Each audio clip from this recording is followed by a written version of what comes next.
Hi, this is National Master Dan Heisman, and we're continuing with our series of videos to help you play chess better. In our last video, we did a podcast about the 10 things that I think might help you the most improve your game. But since that was kind of a static video, I thought we'd move the pieces a little today. So I'm going to show a master game. We've only done one of these so far other than my games. We've looked at the game with Szabo and Lloyd. Today I'm going to talk about what I learned about the openings from the game Alekhine-Rubinstein, and we're looking at Alekhine's notes from his games in his book My Best Games of Chess 1908 to 1923, which I read when I had been playing chess for a year or two, tournament chess. Alright, so let me get right to the game, and I'm going to read you some of Alekhine's notes, especially in the opening, and we can talk about what you can learn from going through games like this. Now, this is not an instructive anthology. I suggest all my students start with instructive anthologies. But when I started out, we didn't have a lot of instructive anthologies. So this is just a regular game book where he's not really trying to teach you a lot. He's just trying to explain what happened in the game. But in this particular game, Alekhine does step aside and try to teach you a little bit. And that's one of the things I always remember about this game. So Alekhine's white. He plays d4. Rubinstein plays d5. Alekhine plays knight f3. That's the second most common move besides c4. Black plays e6, and white transposes into the queen's gambit declined with c4. And now Rubinstein makes a very rare move, which is kind of interesting because as I'm playing this game, I'm playing over Stockfish 10's recommendations. And if I bring it up for a second, you can see Stockfish recommends that Black's best move here might be a6, which is very ironic because that's exactly the move that Rubinstein played in the game, and it's a very rare move. So either Rubinstein was 100 years ahead of his time or somewhat behind the time by playing this very, very unusual move, which happens to be Stockfish's, well, now it's his number 2 move behind knight f6, which would be a very common move. All right, let's bring the board back down. All right, so Rubinstein plays a6, and here Alekhine says the most common move here played was c takes d5, which Stockfish says is the best move, and Alekhine decides to play c5. And he says, in the present game, the first of which I played against Rubinstein after a 7-year interval, I voluntarily adopted a new line of play in order to avoid the variations resulting from c takes d5, because I rightly thought them very familiar to Rubinstein, resolved that I would do or die. And now Stockfish suggests that Rubinstein should immediately play his break move b6 with equality. Instead, Rubinstein plays knight c6, trying to play the other break move, e5 in the center. Stockfish says that's about a half a pawn worse than playing b6. And Alekhine's note is, Black is wishing to play e5, which white must oppose by every means at his disposal. Once that move e5 gets safely in, Black's going to have a good game because white wasted time. So white plays bishop f4. That's about as good as anything. Here, Stockfish suggests Black should probably play f6 with maybe even the idea of playing g5. Not a move that humans would do very, very, very readily. And so understandably, Rubinstein doesn't do that. He plays knight ge7, threatening knight g6 and then e5. And here, Stockfish suggests that white should play either knight c3 or e3. Alekhine does play knight c3. Black plays knight g6.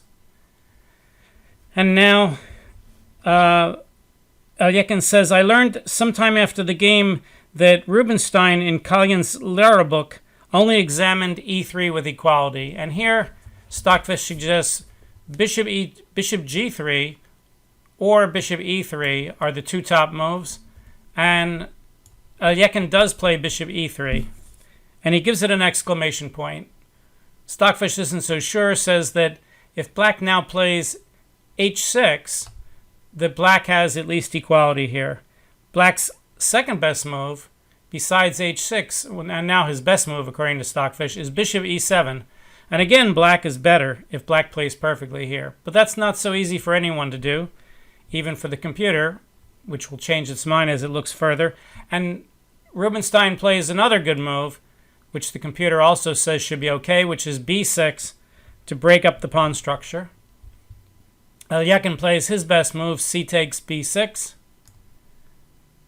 C takes b6. And now Alekhine plays h4, which he gives an exclamation point. Anytime your opponent has something on g6, whether it's a pawn or a knight, even a bishop, h4 becomes a candidate move because the idea is that h5 is going to create some havoc on the g6 square. And here Stockfish says black's best move again is to either play bishop e7 or play h6, again with rough equality. Rubinstein plays bishop d6. Stockfish says that's not as good. We can take a quick look at why. On bishop e7, if white plays h5, the computer says black can play either knight f8 or maybe even knight h4, which is not possible with bishop e7. Knight f8 is suggested. On bishop d6, he can still play knight f8, fh5, and Alekhine does play h5. And Stockfish does say that knight f8 is the best move. In this case, Alekhine says, of course not knight f4 because of g3 trapping the knight. So he says nothing, and he just says that knight ge7 is normal. But if we look at the evaluation, let's bring up the evaluation again into the screen. Knight f8 is minus 0.05, basically equal. And knight ge7, the move that Rubinstein played, is 1.11. So there's a one-pawn difference, which is basically the difference between a dead draw and being on the borderline of winning, between playing knight f8 and knight ge7 here.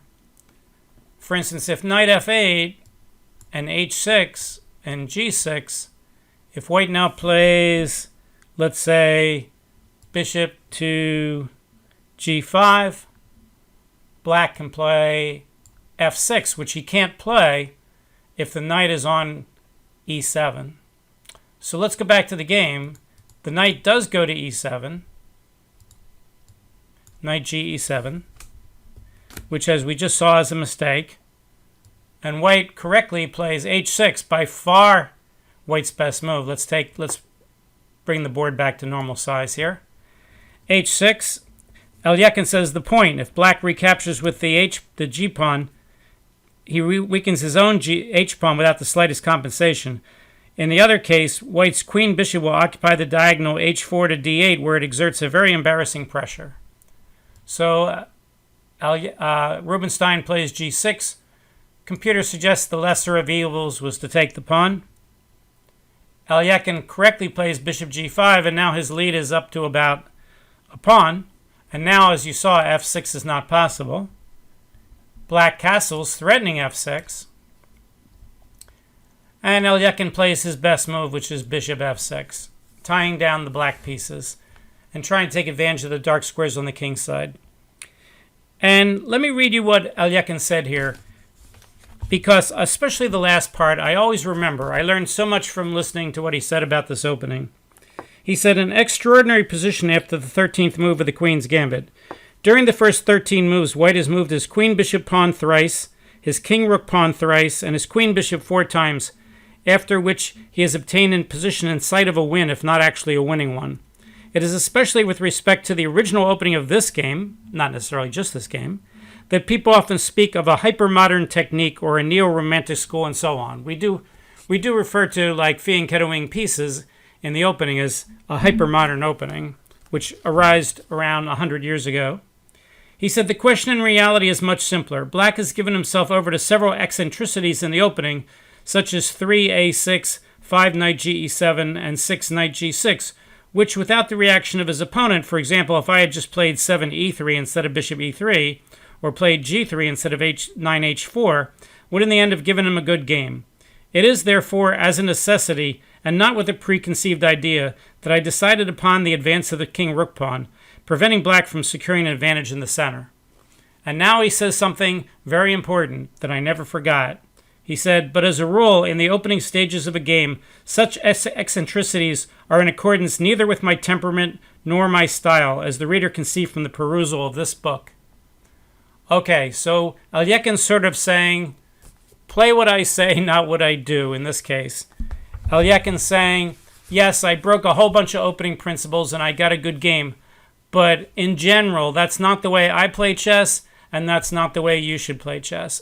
I'm always telling my students, learn to follow the opening principles first. Once you can follow them really well, then we can talk about breaking them. Here, Alekhine is breaking opening principles. If the principle is move every piece once before you move any piece twice, unless there's a tactic, Alekhine's broken that principle over and over again here and gotten a good game. But what he's saying is, don't try this at home. I'm a professional stunt driver. What you're seeing in this commercial should not be attempted with your own car. Very dangerous. And that's what I learned most from this game, was not that I should try to break all the principles, but that when I read chess books and the grandmasters are doing all these crazy things in the opening, try not to emulate them. Try to follow good opening principles, because this game made the book, but for every game that makes the book, Alekhine played 10 games that didn't make the book, where he just followed good opening principles and maybe he won easily against weaker competition. This game made the book because it was an unusual game. And what he's saying, which I always remembered, is just do it right. Just follow the principles. If you get to be good enough, occasionally you'll be able to break them. Here's a case where I broke them. That doesn't mean you should do that too. All right, let's see how the game finished. Rubinstein played b5. Alekhine played e3. Here, Rubinstein should probably play knight to b8 with the idea of ejecting the bishop with knight to d7. If he does that, he's only down about 3/4 of a pawn. Instead, he plays bishop d7, which takes that square away from the knight. White plays bishop d3, and White's advantage has grown to +2. Black now plays rook to c8. Here, Stockfish suggests the best move is the very hard-to-find king to f1 with about a +3. Alekhine plays a4. Computer says that loses about a pawn and a half of your advantage. You're only up by about a pawn now. Black should probably take the pawn. Best move. Instead, he plays b4. White plays knight e2. Black plays queen b6. And here, again, Stockfish suggests the best move is knight to e5. Alekhine plays knight to c1. Still with a +1.1 advantage, but not nearly as much as it could have been. Black plays rook c7. White plays knight to b3, blocking the b pawn. Black tries to unblock it with knight to a5. Alekhine's comment is, it's too late now. White plays knight to c5, as good as any move. Black plays bishop takes. White plays pawn takes. Now, Black can't play, well, queen takes c5, yeah, is his best move here. Bishop takes, oh, sorry, I misspoke. After knight to c5, Black played his knight to c4. I'm watching it in descriptive notation, and they're both knight to bishop 5. So knight to c4.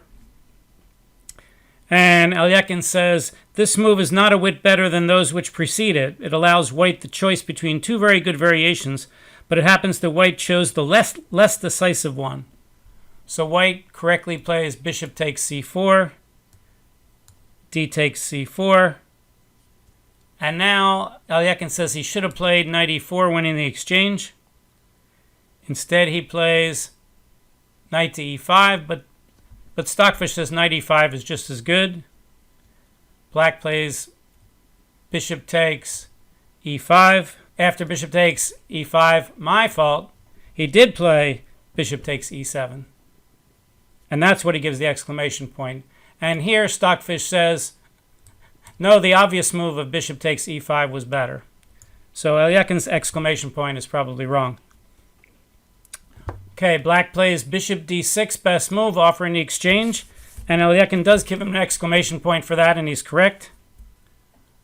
Bishop takes f8. Bishop takes f8. Here, white should play rook to c1 with about a plus 2 pawn advantage. He plays knight d7. Now his advantage is shrunk to about 1.2. Rook takes d7. Stockfish suggests here f4 is the best move. Alekhine plays a5, gives that an exclamation point. Stockfish disagrees, says your advantage is dropped to about half a pawn. Rubinstein plays his best move, queen to c6. White offers the endgame with queen f3. Stockfish suggests that black's move, rook d5, is about as good as any. Again, you have to forgive me, I'm translating here from descriptive notation. When this book was translated into English, they made it in descriptive notation, but of course today they wouldn't have done that. They would have left an algebraic. So now white plays rook to c1. He gives that an exclamation point. Black plays queen c7. White plays queen e2, hitting the pawn again, trying to force the pawn up the board where it's vulnerable. c3. B takes c3. B takes c3. Queen takes a6. White's up by about a pawn and a half. Rook takes a5, nothing better. Queen back to d3. And now Stockfish says black should play maybe e5.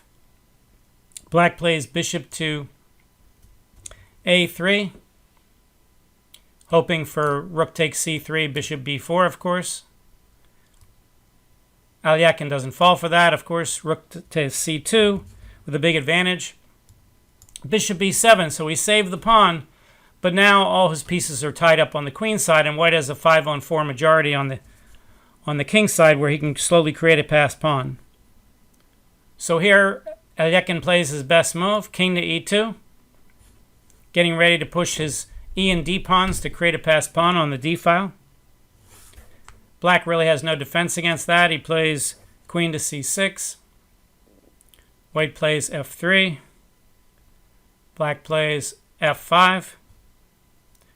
White plays rook b1, threatening rook takes b2, c takes b2, rook takes c6, and the queen is guarding the b1 queening square. So black stops it. He plays queen d6, hoping to get some counterplay on the king side. Alekhine plays queen c4, best move, counterattacking the e-pawn. Black guards the e-pawn with king f7. White plays queen c8, threatening to get behind and win the h-pawn. So Rubinstein has no choice but to trade queens into a lost endgame. Queen a6, queen takes, rook takes. Now being up the exchange is going to make an even bigger difference. Stockfish says it's about +3 at this point. White plays e4, getting ready to get that passed pawn. Black plays g5. White plays king d3. He's going to support the pawn with his king and his rook. Meanwhile, this bishop's completely tied down. Notice the bishop's much more tied down to the pawn than the rooks are. The rooks are kind of free to move as long as that pawn can't queen. The rooks can go anywhere they want. So black says, I'll go after the pawn with king g6. He really doesn't have a lot better. He is losing. White plays d5. Alekhine gives that an exclamation point. Stockfish says, you could have just as well played rook h1 first to guard your h-pawn before you did stuff like that. All right, d5 does not throw away the win. Alekhine here says, thus obtaining a passed pawn, which decides the game in a few moves. Black's desperate attempts to obtain the last chance on the king side merely succeed in leading his king into a cul-de-sac. So he plays f takes e4 check, f takes e4, e takes d, e takes d. Now the d pawn is isolated, but it's also quite passed. Very strong pawn. Black plays rook to a4, cutting off the king. White plays rook d1, getting his rook indirectly behind the passed pawn. Black says, I have nothing better than to take the pawn. White pushes the pawn. The king is outside the square. If we draw the square, can't get inside the square, which means only the rook can stop the pawn. The bishop's not in good position to do that. Black says, I can always move the rook on the next move, so he brings the king up. Alekhine pushes the pawn. Rubinstein has to play rook a8. And now Alekhine simply threatens to march his king up to e7. Black plays rook d8. He's all tied up. It's always a good idea in chess if you can tie up your opponent. And White says, on the way up to e7, maybe I can stop and threaten mate. So he plays king f5, and now he's got two threats. He's threatening to win the rook, and he's threatening mate. Of course, Rubinstein has to either resign or stop the mate. So he plays king to h4. And Alekhine says, oh, I know how to mate you there. Rook h1 check, king g3, rook h3 checkmate. Okay, so we have a game where the technique was nice, but it was really the crazy opening, what Alekhine said about it. So let's go through the opening just up to that point again, and I'll read you once more the part that I always remember. d4, d5, knight f3, e6, c4, a6. As we said, Stockfish doesn't think that's quite as bad as Alekhine did. c5, knight c6, maybe not the best move. Bishop f4, knight ge7, maybe not the best move again. Knight c3, knight g6, bishop e3. Strange looking move, but perfectly good. b6, c takes b6, c takes b6. h4. So black here could play h5 or h6 to try to stop the pawn from coming down. If he plays h5, White later can get the bishop into g5 anyway.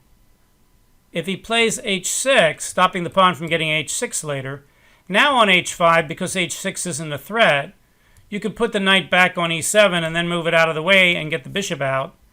And this wouldn't be terribly bad.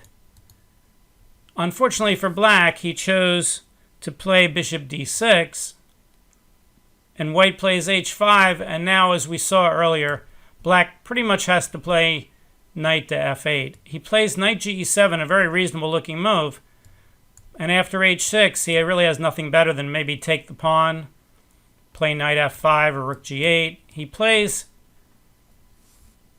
g6, and now bishop g5 does give Alekhine the big advantage, even though he's moved that bishop 3 times. Castle threatening f6, bishop f6, moving the bishop a 4th time. And let's just, again, read what he says, the last paragraph. He says, it is therefore as a necessity and not with a preconceived idea that I decided upon the advance of the h-pawn, preventing black from securing an advantage in the center. But as a rule, in the opening stages of a game, such eccentricities are in accordance neither with my temperament nor my style, as the reader can see from a perusal of this book. Meaning he's got 50 games in this book, and this is probably the only one where he does violate principles so badly in the opening, and he wants to tell you that. Okay, so I always remember this game, and that's why I picked it out as the second Grandmaster game to show you, because I think you can learn a lot from going over these annotated games, and even though this is not an instructive anthology, that part of the opening is written a little bit like an instructive anthology. If you don't know what an instructive anthology is, it's a book with a whole bunch of games from different players in, picked out for the very purpose of doing something specific, like, for instance, trying to teach you how to play chess better. So, for instance, I have a book called The World's Most Instructive Amateur Game Book. It's an instructive anthology. One of the first books I ever bought was one by Irving Chernev called The Most Instructive Games of Chess Ever Played. So these are the kind of books that you really want to read. And this book, Alekhine's Best Games, 1908 to 1923, is not really written that way. But this one game, I did learn a lot from that. Okay, hopefully you enjoyed today's game for our YouTube series. This is Dan Heisman, and we'll see you next time. Thanks. Bye.